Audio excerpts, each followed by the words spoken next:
Donald Trump की लीपापोती शुरू हो चुकी है। भाई जो अभी कह रहा था 48 घंटे में हम ईरान को मिटा देंगे, वो अपने सुर बदल देता है भाई। ईरान को बड़े इज्जत देकर बात करने लगता है। अब समझो तो भाई दुनिया तो मजाक उड़ाएगी, दुनिया में मीम बनना शुरू हो गए। तो डोनाल्ड ट्रंप एक बार फिर से दुनिया के सामने आया। हाँ, और आने के बाद उसने कहा कि हमारी ईरान से बात चल रही है। याद रखिएगा, ईरान अभी तक मना कर रहा है कि हमारी बात नहीं हो रही है। वो बात अलग है कि ईरान कर रहा है लेकिन मान नहीं रहा है।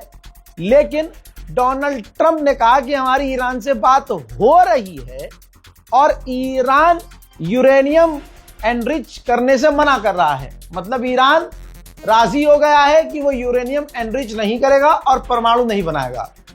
अब सोचिए दोस्तों, जनाब खामनाई जब जिंदा थे तब भी तो यही स्टेटमेंट ईरान की थी कि ना हम परमाणु बना रहे हैं, ना हमारा यूरेनियम और बढ़ाने का कोई इरादा है। तो कल भी जो ईरान की स्टेटमेंट थी, सुअर ये कह रहा है कि आज ईरान ने आज माना है। ईरान तो पहले से मान रहा था। ईरान ने तो कहा था कि हमारे लीडर का फतवा है कि हम परमाणु नहीं बनाएंगे। तो बात वही है, लीपापोती शुरू है। बस समझ नहीं रहे कितनी इज्जत वाली बात आ गई है, नाक पर बात है। तो भाई इज्जत बचाने के लिए लीपापोती तो करेगा ना ट्रंप। दोस्तों, इसने कहा कि हमारी जो बात चल रही है ईरान के बहुत बड़े लीडर से चल रही है। सुप्रीम लीडर से तो नहीं, लेकिन बहुत बड़े लीडर से चल रही है। और आज कोशिश की जाएगी कि उनसे फोन पर हमारी बात हो जाए, मेरी बात हो जाए फोन पर। और जिनसे बात हो रही है वहां बहुत इज्जतदार और बहुत पावरफुल आदमी है। अब दोस्तों, जो हमारा सोर्स है, रजाग्राफी का सोर्स है, जो हमने अंदाजा लगाया है, बात हो रही है डोनाल्ड ट्रंप की ईरान के जो पार्लियामेंट स्पीकर हैं उनसे। जहां तक है, हम जो अंदाजा लगा रहे हैं, ईरान के पार्लियामेंट स्पीकर से बात हो रही है। लेकिन डोनाल्ड ट्रंप ने कहा कि बहुत जल्द उनसे मैं मिलूंगा भी। तो ईरान के अंदर तो नहीं जाएगा ट्रंप, तो जाहिर सी बात है बाहर कहीं मुलाकात होगी। लेकिन ये सारी बातें बात की हैं। फिलहाल डोनाल्ड ट्रंप की हवा टाइट है। डोनाल्ड ट्रंप ने लीपापोती करते हुए कहा कि मैं सुप्रीम लीडर मुश्तबा खामनाई को सुप्रीम लीडर नहीं मानता। ट्रंप ने यह भी कहा, जबकि उसके मानने और न मानने से कोई फर्क थोड़ी पड़ता है। सुप्रीम लीडर ईरान की आवाम को मानना चाहिए। ईरान की आवाम मान चुकी है। तू मान या मत मान, तू तो आयतुल्ला खामनाई को भी सुप्रीम लीडर नहीं मान रहा था, तो तेरे मानने और न मानने से क्या होता है। ट्रंप ने आगे कहा कि मैं उनसे बात कर रहा हूं जो मुझे पसंद है। और ईरान में रिजीम चेंज होना शुरू हो चुकी है। वहां की रिजीम सब खत्म हो चुकी है, नए लोग आ चुके हैं। अरे, जिस रिजीम को तुम गिराने की कोशिश कर रहे थे वो टूटी नहीं। खामनाई जिन का नाम चयन करके गए थे वही लोग लीडर बन रहे हैं। तो सुअर रिजीम कैसे चेंज हो गई? इस गुलाबी सुअर को बैठ के समझाओ यार। बाबू मान ले हार। ईरान ने जो तुम्हें छेदा है, जलील किया है, मान लो। 4 तुम्हारे फाइटर जेट पिछले 4 दिनों में गिरे हैं और तुम्हारी सारी हेकड़ी निकली है, दुनिया के सामने है। आप सोचिए, डोनाल्ड ट्रंप का ज़हनी तवाजुन बेकार हो गया है। अभी इसने कहा मैं मुश्तबा खामनाई को लीडर नहीं मानता, आयतुल्ला नहीं मानता, मैं उनको लीडर नहीं मानता। ठीक, अब स्ट्रेट होर्मुज पे बात आई तो औकात तो है नहीं कि ईरान से छीन सके। तो कह रहा मैं और आयतुल्ला स्ट्रेट होर्मुज कंट्रोल करेंगे। डोनाल्ड ट्रंप ने 15 पॉइंट बताए हैं। सिर्फ इतना कहा है कि 15 पॉइंट पर बात हो रही है, जिसमें यह है कि ईरान न्यूक्लियर नहीं बनाएगा, अपना बढ़ाया हुआ यूरेनियम जो उसने एनरिच किया हुआ है वो मुझे दे देगा, और ईरान हथियार नहीं बनाएगा। बला बला बला। अभी एक तरफा कुछ भी बोल के चला जाए, लेकिन इसकी बातचीत में, इसकी बोली भाषा में साफ नजर आ रहा है कि इसकी सारी अकड़ निकल चुकी है। और उसको पता है कि अब ईरान से तमीज से बात करनी ही पड़ेगी, वरना ईरान तो पेलेगा ही। फिर से कह रहा हूं, ईरान ने अभी तक एक्सेप्ट नहीं किया कि बात चल रही है। लेकिन ट्रंप कह रहा है कि हमारे स्पेशल एनवॉय ने ईरान से बात करी है और ईरान से बातचीत अच्छी चल रही है। वहीं अमेरिका का वो एयरक्राफ्ट कैरियर जो खराब हो गया था, यूएसएस गेराल्ड, वो ग्रीस पहुंच गया है। उसकी पहली तस्वीर सामने आ चुकी है। देखिए, अमेरिका को इस लड़ाई में इतने नुकसान हुए हैं। देखिए, जो पैसे का नुकसान हुआ है वो तो हुआ है, लेकिन जो इमेज पूरी तरह से खराब हो गई है, बहुत बुरी तरह से खराब हुई है, वो कभी बना नहीं पाएगा अमेरिका। यहां तक कि ईरान ने अभी कुछ देर पहले अमेरिका का जो शाहिद ड्रोन कॉपी है उसको भी मार गिराया।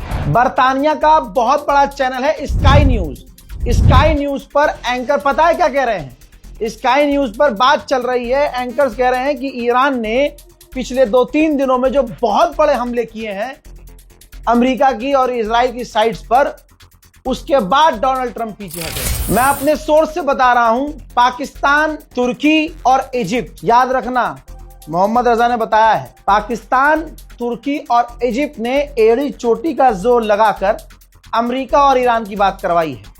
सोर्स मांगोगे तो नहीं दूंगा, कभी कभी ऐसे ही भरोसा कर लिया करो। उधर अब मामला ईरान के हाथ में है, क्योंकि ईरान ने पहले ही कह दिया था जंग तुमने शुरू की है, खत्म हम करेंगे।